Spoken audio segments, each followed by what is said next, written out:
This is probably one of the most interesting examples of covert narcissism happening in plain sight that I've ever seen. This is, again, a subject of my account, Spotting Covert Narcissism. And to give some background on what's happening here, this is Olivia Rodrigo performing her song Vampire, and we see Taylor Swift standing up and very conspicuously dancing in the front of the stage during her performance. And the question is, what's going on here? I mean, people have speculated Taylor's done this with other artists during these types of venues and danced all alone, trying to look supportive. To me, I see something that is more, Toby Keith saying, let's talk about me. It's kind of like taking the focus off of that artist and saying, hey, look at me being so supportive. And this is kind of what covert narcissism is all about. She's up there trying to look supportive. But what really happened, I think, is back in 2023, Olivia Rodrigo had a song called Deja Vu. And she was saying in an interview that Taylor Swift inspired her with that. And Taylor Swift's team moved in pretty quickly and sued Olivia for royalties over that song, which is pretty sad. And then there was some bad blood going on there.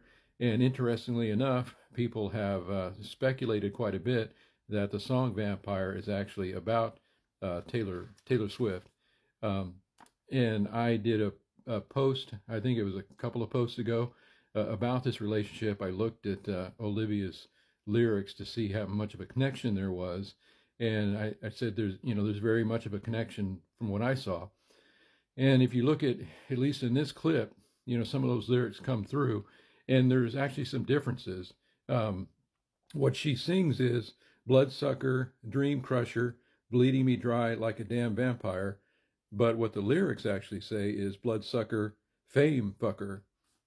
So, I mean, obviously she has to change the lyrics for the stage, but she's talking about, fame fucker, someone trampled on her fame, and then the blood sucking, pulling that money away with the royalties.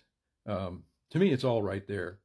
So another interesting thing that's coming up is as this performance concludes, Olivia looks right at Taylor Swift. It's not as easy to see in this particular clip, but in another clip, it's pretty clear. She is looking toward Taylor Swift and reaches out and blows her a kiss. And what's fascinating to me is, what is going on there in that subtle event? Is she blowing her a kiss saying, hey, thanks, Taylor. Thanks for standing up and supporting me. And I don't think you took the focus off of me or anything. I don't have any bad blood about that. Or is she saying, hey, you know what this song is about? Kiss, kiss. So kind of some passive aggressiveness there. And I would think it's probably more the latter when you look at the full history here, which again makes the whole thing fascinating. So anyway, see for yourself.